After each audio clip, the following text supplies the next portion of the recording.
again. My name is Suzette, and I am the mother of Joshua Robinson. And the 5 minutes that I have, I'd like to do something a little different as opposed to giving you a speech. I'm going to ask everyone if they can just take a couple of minutes just to close their eyes. Just take a few moments just to close your eyes, and then I want you to listen to this story. You wake up in the middle of the night, 2:30 a.m., and you're getting a phone call thinking that your children are wishing you happy birthday. And your son says to you, "Mom, my brother's in the hospital and he's been beat pretty bad." And so now you're in a dead sleep. And then when you get to the hospital to see your child that you've been told has been beaten, not by whom, but just the fact that he's been beaten and he's hurt pretty bad. When you get there,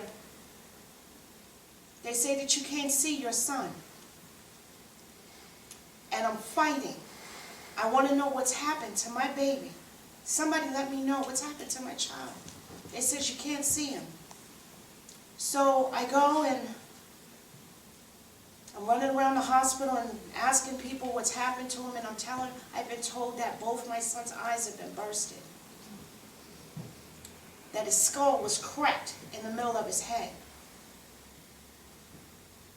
And yet I still can't see him. I make some threats, you know, if you don't, someone doesn't let me in to see him, I'm going to have every news reporter there. Because I want to know what's going on with my child. So by the time I get back up the stairs, they rushed him out. And they've booked him.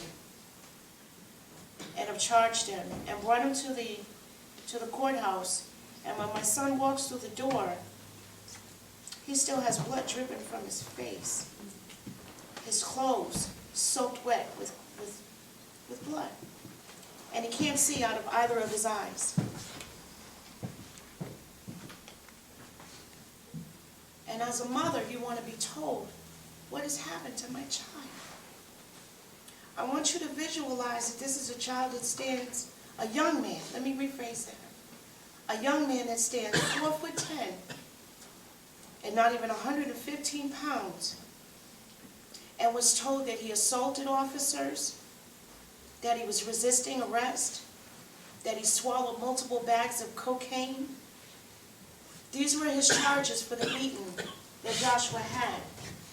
Now, as you begin to gradually visualize this, I want you to picture yourself being that mother of that child. When you see your kid come through the door and he says, "Mom, look what the fuck they did to me." Now, what I want you to do is reopen your eyes, and then I want you to get a picture of my son right here. This is my son, Joshua. This is a clean version. This is what he looked like 4 days after. Here we have Rodney King. This is 20 years later. And still, we're going from this to this, and nothing's changed. I want to allow you to know that every day,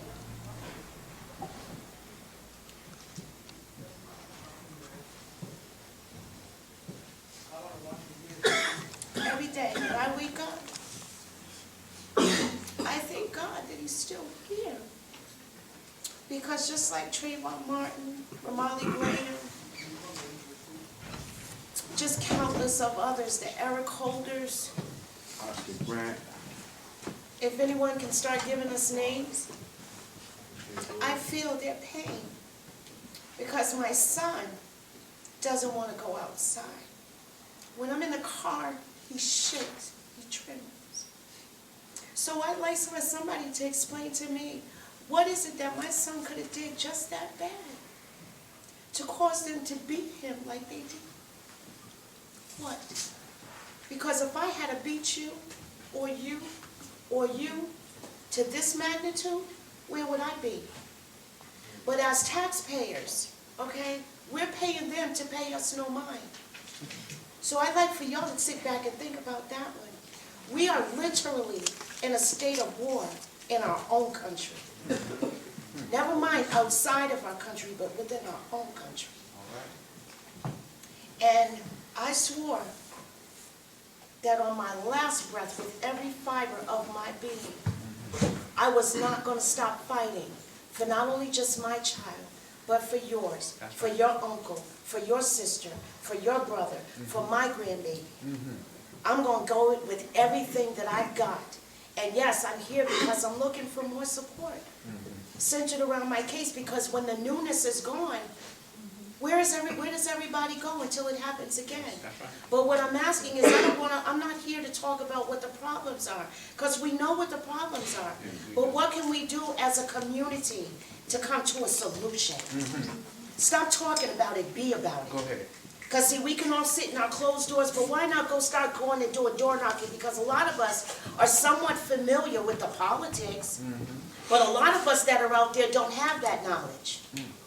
How often do we see all of our politicians come into our neighborhoods, just like that movie, The Butler? How many of us have seen that, where they'll come in there, oh yeah, well, I'm not going to be the house nigga. I'm not going to be the housewoman. Educate. Okay? I'm going to be out here educating, but not only, we need to start, because if you reach one, you can teach two. But let's start taking the time out to get out here with our youth, because that's where it starts, because they're taking our children from the school to the prison, if you can finish the story. That's right. Okay, this is the massive, it's systematically designed. When they talk about the drugs and the guns and the weapons, where are they keeping it? In our urban communities, but then you're not going to go and find that out in Johnston.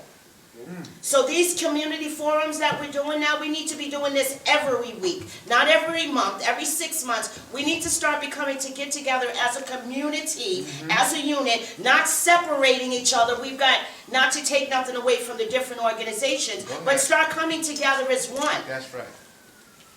And not trying to figure out who's going to outweigh or outdo the better, because it's our community that we're fighting for. So that's, you know, like I can go on, and I think I passed my time, so I'm sorry.